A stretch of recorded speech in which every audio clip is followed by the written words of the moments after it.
When winter claims everything you've ever loved, the only choice left is whether to surrender to the cold or fight for one more breath.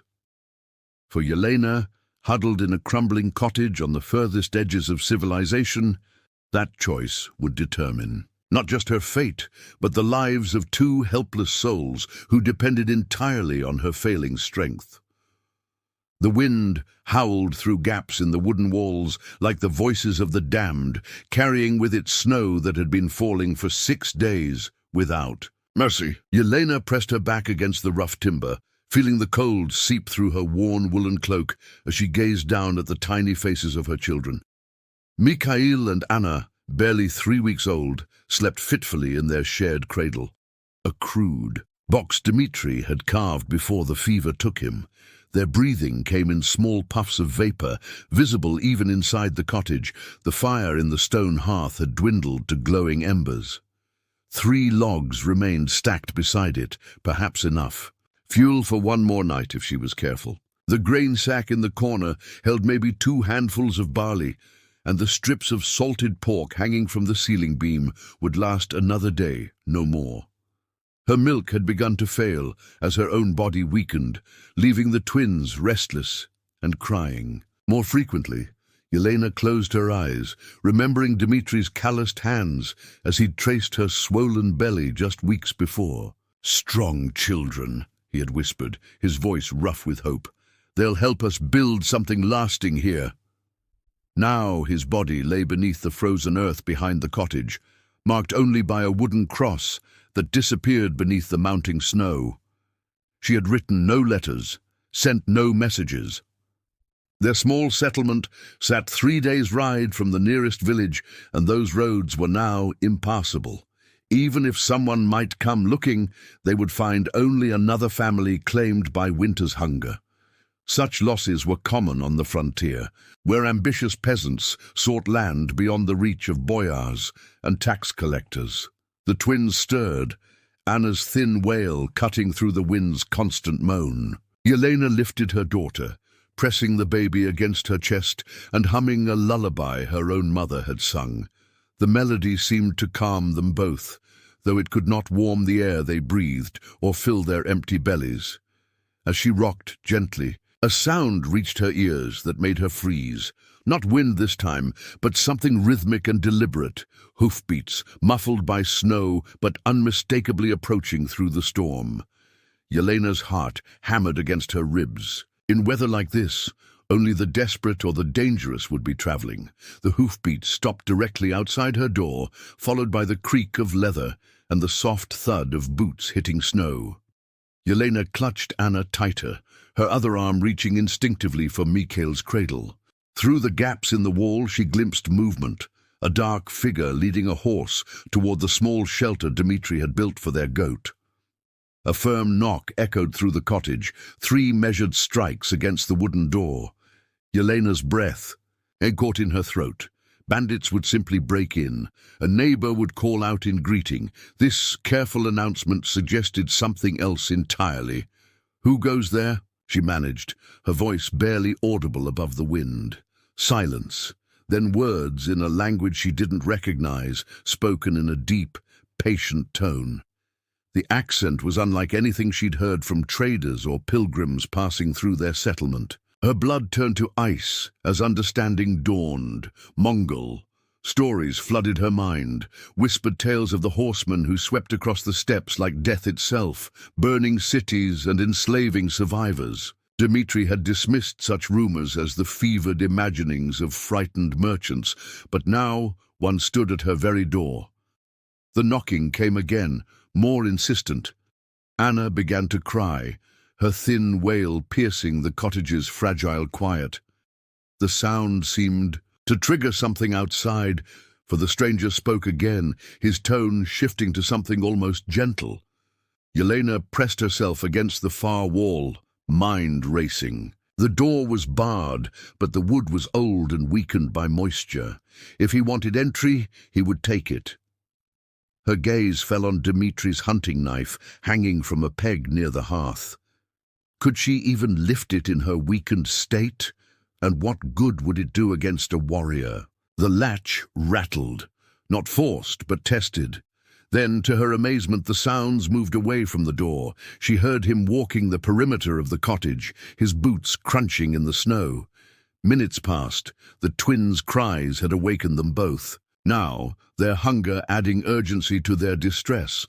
When the stranger returned to the door, he spoke again.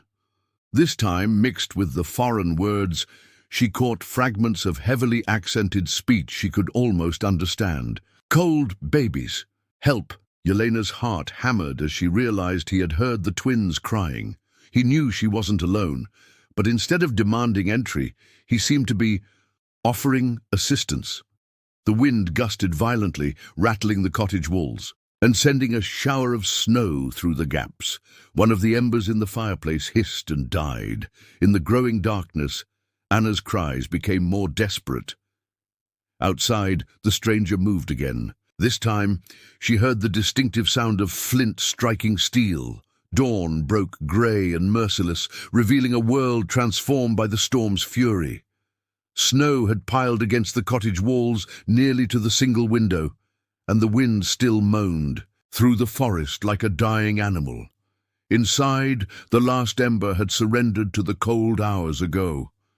Yelena sat motionless beside the dead hearth, both twins pressed against her chest beneath her cloak. They had stopped crying some time before, midnight, their small bodies too weak to protest their hunger. The terrible silence frightened her more than their wails ever had.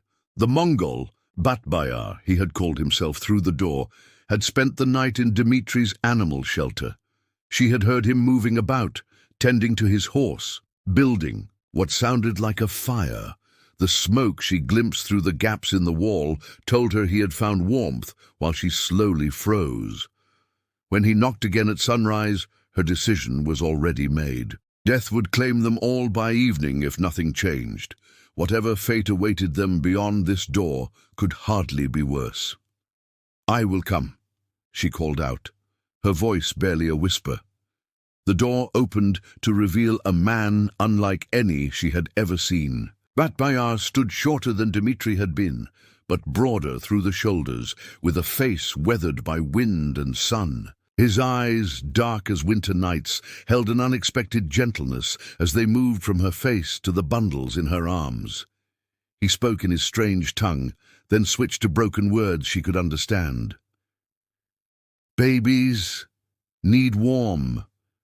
You need food." He gestured toward his horse, a sturdy animal with thick winter fur. "My people help." "Your people?" The words escaped before she could stop them, fear sharpening her voice. Batbayar seemed to understand her terror. He held up both hands, palms open, then pointed to himself and spoke a single word that needed no translation. "Friend." The journey that followed tested every fragment of strength she possessed. Batbayar had fashioned a crude sling to carry the twins against his chest, leaving his hands free to guide the horse through the deep snow. Yelena walked behind, following in the path he broke, clinging to the animal's tail when her legs threatened to give way. He stopped frequently, checking the babies with careful hands, offering her dried meat and fermented mare's milk from his provisions. The food was strange and strong, but it warmed her empty belly and gave her strength to continue. As the short winter day faded toward dusk, they crested a low hill. Below them, scattered across a sheltered valley, dozens of felt-covered dwellings sent thin streams of smoke into the darkening sky. Horses grazed in protected areas, and even from this distance, she could see people moving between the structures. Batbayar turned to her, his expression both proud and cautious. "Home," he said simply. The first sensation that struck Yelena was the smell.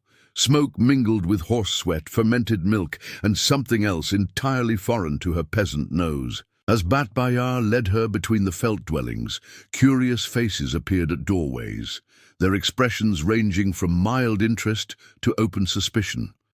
Children ran alongside them, chattering in the musical language she couldn't understand, pointing at her strange clothing and pale skin. Their mothers called sharp warnings, pulling the young ones back, but their eyes never left the bundle of babies Batbaya still carried against his chest. The dwellings themselves defied everything she knew about proper homes. Circular structures of felt and hide stretched over wooden frames. They seemed impossibly fragile against the winter wind, yet smoke rose steadily from their crowned peaks. Through open door flaps, she glimpsed interiors lit by central fires. Families gathered on thick carpets around low tables.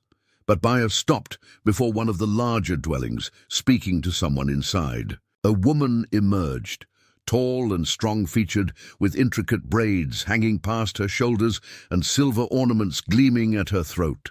Her gaze moved from Yelena to the twins, with an expression Yelena couldn't read. "Oyuna," Batbaya said, gesturing between them. "Sister." Then he pointed to Yelena. "Yelena, babies." Oyuna stepped closer, her movements graceful despite the thick winter clothing. She spoke to her brother in rapid bursts, her tone questioning but not harsh. When Batbaya unwrapped the twins slightly so she could see their faces, something in Oyuna's expression softened. She reached out tentatively, touching Anna's tiny hand with one finger. The baby stirred, making the small mewing sound that had become heartbreakingly familiar. Oyuna murmured something that sounded almost like a lullaby, then looked up at Yelena with eyes that held both curiosity and sympathy. "Come," Oyuna said in heavily accented words Yelena could understand. "Warm food." Inside the dwelling, the warmth hit Yelena like a physical blow. She swayed on her feet, overwhelmed by the sudden heat after so many days of bitter cold. The interior was larger than it had appeared from outside, with colorful hangings decorating the walls and thick carpets covering the floor. A central fire burned in a metal brazier, its smoke rising through a carefully constructed opening at the peak. 3 other women sat around the fire, their work, some kind of weaving, forgotten as they stared at the newcomers. One pointed at Yelena's worn woolen cloak and spoke rapidly to the others. Another made a gesture toward the twins that was unmistakably protective. Oyuna guided Yelena to a place beside the fire, arranging cushions and speaking in soothing tones. But as the warmth penetrated Yelena's frozen bones and the reality of her situation truly settled in, one thought echoed in her mind. What had she brought her children into? 3 weeks among the felt dwellings had taught Yelena that everything she thought she knew about survival was wrong. The Mongol women rose before dawn to milk mares and tend fires, their movements efficient and practiced in ways that made her own fumbling attempts seem childish. "No," Oyuna said gently, demonstrating the proper way to grip the wooden paddle. "Like this. Feel how wool moves." Yelena watched as her teacher worked the sheep's fleece with sure strokes, transforming loose fibers into tight felt through pressure and steam. Her own efforts produced lumpy, uneven patches that would barely serve as rags. Yet Oyuna never showed impatience, only adjusted Yelena's hands and encouraged her to try again. Around them, other women worked at their own tasks, some weaving horsehair ropes, others preparing fermented mare's milk in leather bags. The twins lay nearby on a soft carpet, surrounded by admiring grandmothers who took turns feeding them goat's milk and singing lullabies. Mikhail had grown plump and content under their attention, while Anna's eyes now followed movement with alert curiosity. "Your children, strong now," observed Tuya, an elderly woman whose weathered hands moved like lightning through her embroidery. "Good milk, warm place. They forget hungry time." The comment sparked both gratitude and shame in Yelena's chest. How close she had come to losing them through her own helplessness. Here, no child went unfed while mothers worked. The entire community shared responsibility for the young. That afternoon, Oyuna led her to where the horses grazed in a wind-sheltered valley. "You learn ride," she announced, as if it were the most natural thing in the world. The mare they chose was gentle and patient, but Yelena's legs trembled as she attempted to mount. Years of walking behind ox-drawn plows had left her unprepared for the fluid motion required. She fell twice before managing to stay seated, her hands clutching desperately at the mane. "Like dancing," Oyuna called, demonstrating the proper posture. Horse and rider, together. As evening approached and the women gathered to plan the next day's meals, Yelena found herself listening to their discussion of winter stores. When Oyuna translated their concerns about fodder lasting until spring grass appeared, Yelena hesitantly spoke up. "In my village," she said slowly, "we saved turnip tops, dried them. Horses eat when no grass." The women turned to look at her with new interest. Tuya asked several sharp questions, which Oyuna translated, about preservation methods and nutritional value. For the first time since arriving, Yelena felt she had offered something useful rather than merely accepting charity. But as she glimpsed Batbaya watching from across the fire, his expression unreadable, she wondered if proving her worth would be enough. The snow fell softly on the small mound where Yelena knelt, her fingers tracing the crude wooden cross she had carved from a discarded tent pole. She had placed it on a rise overlooking the camp, the closest thing to consecrated ground she could find in this vast wilderness. "Forgive me, Dmitri," she whispered, the words barely audible above the wind. "I speak their language now. I eat their food. She stopped, unable to voice the deeper truth that gnawed at her conscience.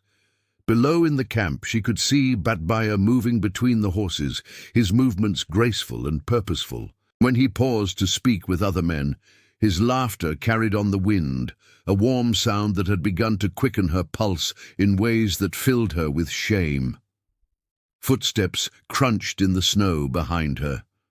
Oyuna approached, carrying Anna bundled in felt wrappings.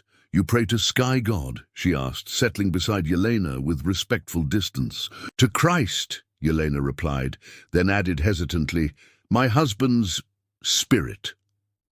Oyuna nodded gravely. "We also speak to ancestors. They guide from eternal blue." She gestured toward the vast dome of sky above them. "Your husband, he wants you. Live. Babies live." The simple wisdom struck Yelena like a physical blow. How many nights had she lain awake, tormented by the thought that accepting Mongol ways betrayed everything Dmitri had believed. Yet here was Anna, thriving in ways impossible to ignore. The baby's cheeks had filled out, her eyes bright with health that had seemed impossible in those desperate final days at the cottage. "My brother watches you," Oyuna said quietly. "He thinks maybe you stay. Not just winter." Heat flooded Yelena's face. "I don't understand." "He good man, lost wife 3 summers past, no children." Oyuna's dark eyes held no judgment, only gentle observation. "You understand loss. He understand loss. Maybe together better than alone." That evening, as Yelena helped prepare the communal meal, she found herself watching Batbaya with new awareness. The way he smiled when Mikhail grasped his finger, how he automatically steadied her elbow when she stumbled carrying water. The careful distance he maintained, never presuming, always respectful. When the shaman began the evening prayers, his voice rising in haunting chants to spirits she couldn't name, Yelena felt the familiar twist of guilt. Dmitri would have called this devil worship, yet she found herself closing her eyes, letting the ancient rhythms wash over her like a benediction. Later, alone with her sleeping children, she pressed her face against Anna's soft hair and confronted the question that had been growing like a tumor in her chest. What if salvation meant more than survival? What if it meant choosing an entirely different life? The scout's horse was lathered with sweat despite the bitter cold, its breath coming in desperate puffs as the rider slid from the saddle. His urgent words to Khan Temujin sent ripples of tension through the gathered warriors, though Yelena could understand only fragments of their rapid exchange. "Raiders," Budbaya translated grimly, moving to her side as the council quickly formed. 2 days south, maybe 20 men moving north toward winter camps. Yelena's blood chilled. She had heard stories of the desperate ones, displaced farmers, turned bandits, rogue soldiers, tribal outcasts who survived by preying on others during the harsh months. They would take food, horses, and anything else of value, leaving death in their wake. Khan Temujin's voice cut through the murmur of discussion, and all eyes turned toward the ridgelines surrounding their sheltered valley. Yelena found herself studying the terrain with new urgency, seeing it not as a peaceful haven, but as a potential battlefield. "The northern pass," she said suddenly, drawing surprised looks from the assembled men. "They will come through the northern pass," Oyunar quickly translated her words. Khan Temujin's sharp gaze fixed on Yelena, and he spoke a curt question. "He asks how you know this," Budbaya said. Yelena's mouth went dry, but she forced herself to continue. "I traveled these lands with my husband. The northern pass is the only route wide enough for horses carrying supplies. The southern approaches are too steep, too narrow." More rapid discussion followed.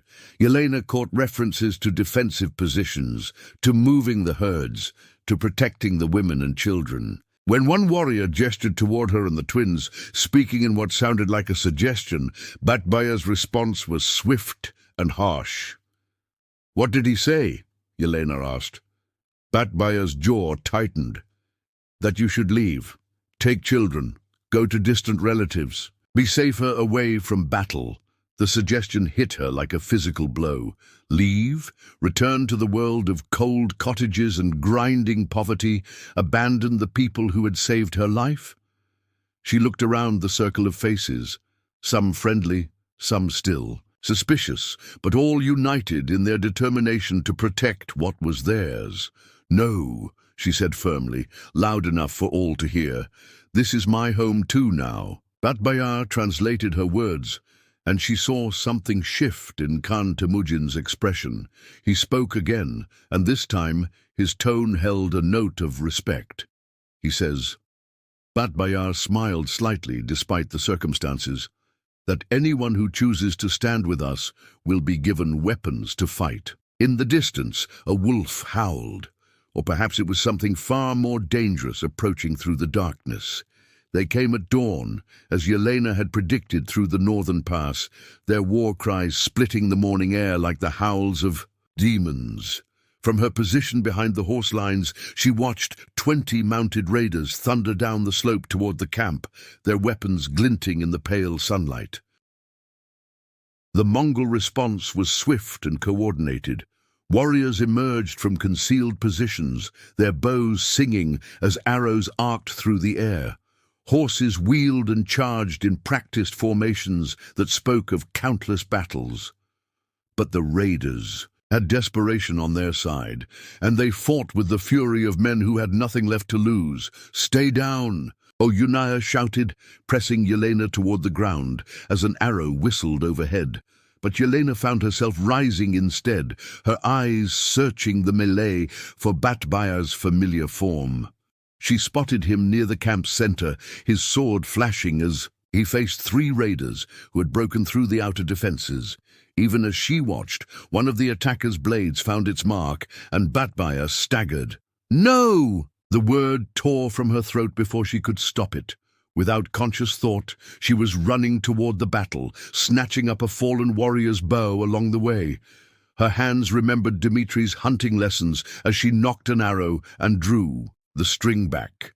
The shaft took the nearest raider in the shoulder, spinning him from his saddle. The fighting seemed to last forever and no time at all. When the dust finally settled, 5 raiders lay dead, while the rest had fled northward, carrying their wounded. But the victory had come at a cost. 3 Mongol warriors were badly hurt, and Budbaya sat propped against a felt wall, blood seeping between his fingers as he pressed them to his side. Yelena dropped to her knees beside him, her hands already moving to assess the damage. "Let me see," she commanded, surprised by the authority in her own voice. The wound was deep but clean, slicing along his ribs without penetrating vital organs. As Oyunar brought water and clean cloth, Yelena found herself drawing on knowledge. She hadn't realized she possessed her mother's herb lore combined with techniques she'd learned watching the Mongol healers. "You fought," Batbaya said weakly, wonder in his dark eyes as she worked. "For us." "For my family," she corrected, then froze as the words left her mouth. When had these people become family? When had this place become worth bleeding for? Khan. Temujin appeared beside them, studying Yelena with new respect. "The archer who dropped Kurash from his horse," he said in careful words she could understand. "That was you." She nodded, not trusting her voice. "Then you are truly one of us now." 3 days after the battle, Khan Temujin summoned Yelena to his gyr for what Oyunar called a matter of great importance. She found the Khan seated on elaborate carpets, surrounded by his advisors and the tribe's most respected warriors. Batbaya sat among them, his wound bound, but his posture still. "Careful. You have proven yourself in battle," Khan Temujin began, his weathered face serious. "You fought beside us, bled with us, risked your life for our people. This is not something we forget." Yelena inclined her head, uncertain what response was. Expected. Around the circle, she saw nods of approval from men who had once viewed her with suspicion. "We offer you a place among us," the Khan continued, "not as guest or refugee, but as true member of our clan. Your children will grow as Mongol children, learn our ways, ride our horses. They will inherit their father's strength and their mother's. Oh, courage!" The formal offer hung in the air like smoke from the central fire. Everything she had dreamed of during those desperate weeks of adaptation, acceptance, belonging, a future for her children. Yet something in her chest tightened with unexpected uncertainty. "I am honored," she managed. "Your people have shown me kindness beyond measure." That evening, as she tended Batbaya's wound in the privacy of Oyunar's gyr, he spoke the words she had both hoped for and feared. "The Khan's offer, it could include marriage," he said quietly, not meeting her eyes. "If you would have me, if you could, love again." Her hands stilled on the bandages. "Batbaya, I know you carry grief. For your husband, I would not ask you to forget him." His dark eyes finally found hers. "But we could build something new together. Mikhail and Anna would have a father who cherishes them. You would have a husband who—" He stopped, swallowing hard. "Who has come to love you more than his own breath." Yelena's throat constricted. In the corner, the twins slept peacefully, their faces round and healthy, so different from the starving waifs she had nearly lost to the winter. Here they would thrive, learn skills she could never teach them, grow strong in ways impossible. In a peasant cottage, what would it mean, she whispered, to accept completely? "You would take a Mongol name, follow our customs, the children—" He hesitated. "They would know they were born elsewhere, but they would be Mongol in their hearts." Outside, wind whistled. Through the camp, carrying the sounds of a people at peace, children laughing, horses nickering, the low murmur of evening conversations. A good life, a safe life. But was it her life? The ceremony took place beneath the vast dome of sky that the Mongols revered above all earthly temples. Yelena stood beside Batbayar on a hill overlooking the camp, wearing a deal robe of deep blue, silk that Oyuna had spent weeks embroidering with silver threads. The garment felt strange against her skin, heavier and more elaborate than anything she had ever worn, yet beautiful in ways that took her breath away. Khan Temujin spoke the ancient words, while the entire tribe gathered in a circle around them. Though she couldn't understand every phrase, the meaning was clear in the rhythm and reverence of his voice. She was being transformed, claimed not just by one man, but by an entire people. When the shaman approached with the silver cup filled with fermented mare's milk, Yelena hesitated only briefly before drinking. The liquid burned her throat, but she met Batbaya's eyes over the rim and saw such tenderness there that her remaining doubts seemed to scatter like smoke. "Saikan," the shaman proclaimed, placing his weathered hand on her head. "Beautiful one, you are no longer stranger. You are Saikan of our people." The name settled over her like a second skin, not replacing Yelena entirely, but layering over it like the felt panels of a gyre, each adding strength and warmth to the whole. Batbaya lifted the twins, one in each arm, as the tribe began their celebration. Mikhail laughed at the sudden attention, while Anna studied the sea of faces with her serious dark eyes. They looked so natural in their father's embrace, Yelena thought, as if they had always belonged to this world of horses and endless horizons. "Your children will grow strong," Tuya said, appearing at Yelena's elbow with a knowing smile. "They will ride before they can walk properly, speak Mongol before they think in any other tongue." The words should have brought comfort, but instead they stirred an unexpected pang. Would Mikhail and Anna remember anything of their birth heritage? Would they know that their bloodfather had been a man who carved wooden cradles and dreamed of grain harvests? As the feast began and kumis flowed freely, Yelena found herself watching her new husband teach little Mikhail to pat a gentle mare's nose. The boy giggled with delight, completely fearless in ways that would have terrified her just months ago. "Regrets?" Oyuna asked quietly, settling beside her sister-in-law. Yelena considered the question honestly. The woman who had nearly frozen to death in a peasant cottage felt like someone from another lifetime. Yet she remained, somewhere beneath the silken ceremony. "No regrets," she said finally, "only questions about what comes next." Above them, the eternal sky stretched endlessly, offering no answers but infinite possibility.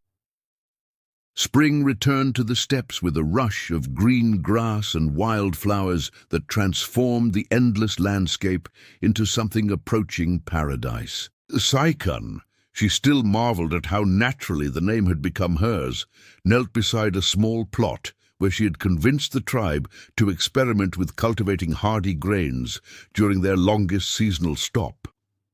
"Mama, look!" Anna called out in Mongol, her chubby legs carrying her toward a butterfly that danced among the emerging shoots. At nearly 2 years old, she moved with the fearless confidence of a child born to this life, though her hair still held traces of the pale color she had inherited from Dmitri. "Careful, little star," Saikan replied in the same tongue, then switched to the old language as Mikhail approached more cautiously. "Your brother is wise to watch first, yes?" The boy nodded solemnly, understanding both languages with the fluid ease of childhood. He favored observation over action, a trait that reminded her painfully and sweetly of his birth father's careful ways. "The barley grows well here," Batbaya observed, settling beside her to examine the green shoots. "Your knowledge serves us better than I expected." Over the past year, her farming expertise had proved invaluable during the tribe's longer stops. The additional food stores helped supplement hunting and herding, providing security during lean seasons. Khan Temujin had begun consulting her about settlement locations, seeking places where both horses and crops could thrive. "Saikan," Oyuna's voice carried across the camp. "The new woman wishes to speak with you." Saikan sighed and rose, brushing dirt from her deal. The new woman was another refugee, a Rus captive taken during a recent raid who had been left behind when she became too ill to travel. Like Saikan 2 years ago, she was terrified, grieving, and completely lost in this alien world. She found Katerina huddled in the corner of a ger, clutching a wooden cross, much like the one Saikan had once carved for Dmitri's grave. The sight stirred memories she had thought safely buried. "You were like me," Katerina whispered in their shared tongue. "They say you chose to stay," Saikan settled beside her, noting the woman's hollow cheeks and desperate eyes. I was dying when they found me. My children were dying. Sometimes survival requires becoming someone new. But your God, your people, are still part of me, Saikan said gently. I carry them here. She touched her chest. But I live here, she gestured around the gyre. The dead cannot care for the living. As evening approached and the camp prepared for the next day's movement toward summer pastures, Saikan watched Batbayar play with the twins near their own gyre. Mikhail shrieked with laughter as his father tossed him into the air, while Anna commanded her wooden horse with the imperious authority of a born rider. Two worlds lived within them, she realized, and perhaps that would make them stronger, not weaker. 2 years had passed since the night Saikan first heard hoofbeats in the storm, and the woman who had once clutched dying infants in a freezing cottage felt like a character from someone else's story. Now she rode easily beside Batbayar as their clan moved toward summer pastures, Mikhail secure in a saddle before his father, while Anna bounced happily in her own smaller seat. "Tell story, Mama," Anna demanded in Mongol, then switched to the older tongue with the unconscious fluency that never ceased to amaze Saikan. "About the snow house." "Again?" Saikan laughed, but she began the familiar tale of the cottage where they were born, weaving together words from both languages as naturally as breathing. The children loved hearing about their mysterious origins, treating it like an adventure rather than the desperate survival it had been. Behind them, Katerina rode with increasing confidence, her hollow cheeks now filled out and her eyes bright. With purpose, she had proven remarkably adept at cheese-making, a gentle touch with the animals earning respect from even the most skeptical herders. 3 other refugees had joined them during the winter, each finding their own path to belonging within the tribe's embrace.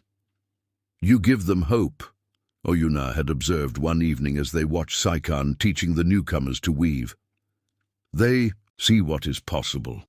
The spring migration had brought them to territories rich with both grazing and farmland potential. Khan Temujin had begun speaking of establishing more permanent settlements for part of each year, places where their growing agricultural knowledge could flourish alongside traditional herding. Other clans were taking notice, sending envoys to learn about their innovations. "The children will know more than we ever dreamed," Batbayar said quietly, following her gaze to where Mikhail was attempting to teach a young Mongol boy how to identify different grains by their leaves. "They carry the best of both worlds."